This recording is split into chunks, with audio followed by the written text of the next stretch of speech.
To some, Catherine Kuhlman was a saint.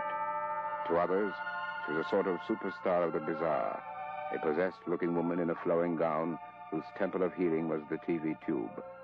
One thing fairly certain about the charismatic woman who liked to call herself the handmaiden of the Lord was her ability to transfer a strange power to those with whom she came in contact. I stood there amazed in 1948 when the woman told me that she'd been healed of a tumor in Franklin, Pennsylvania. I was awed. Or when this Mr. Orr came and said that he'd received sight in an eye.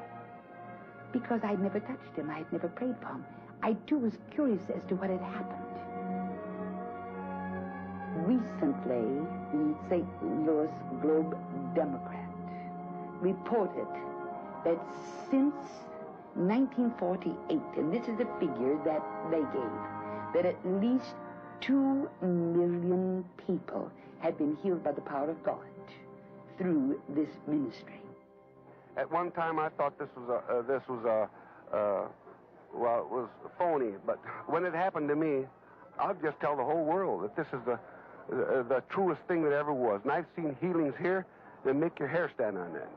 Hi, my name is Carol, and I had a healing last month. I had ankylosing spondylitis, which is arthritis of the small joints of the spine, and it has been verified by x-rays that calcification had set in, and the doctors had confirmed it as being incurable and that it would get progressively worse. I had a healing, and my spine is straight, and I'm fine, and praise the Lord, I'm better than I have ever been, and I'll never be the same again.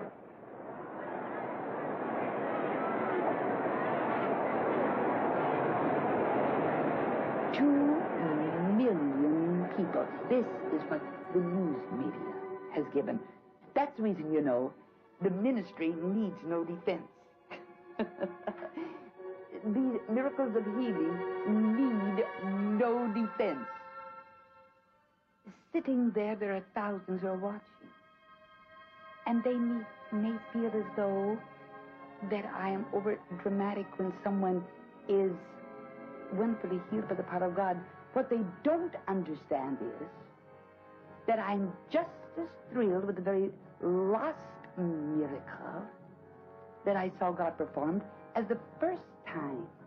There are no words in the human vocabulary to describe spiritual experiences and emotions because these things are spiritual, but as real as the air that you breathe.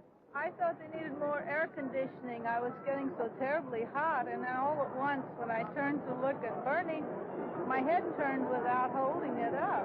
Now I can feel my hands and everything, and I noticed as soon as I stood up, I could feel my feet. With multiple sclerosis, you don't have any feeling. I was a 245-pound vegetable, all humped over, stiff neck, left side paralyzed. As I walked in this auditorium, I had one too. God performed a miracle. He straightened my body completely up.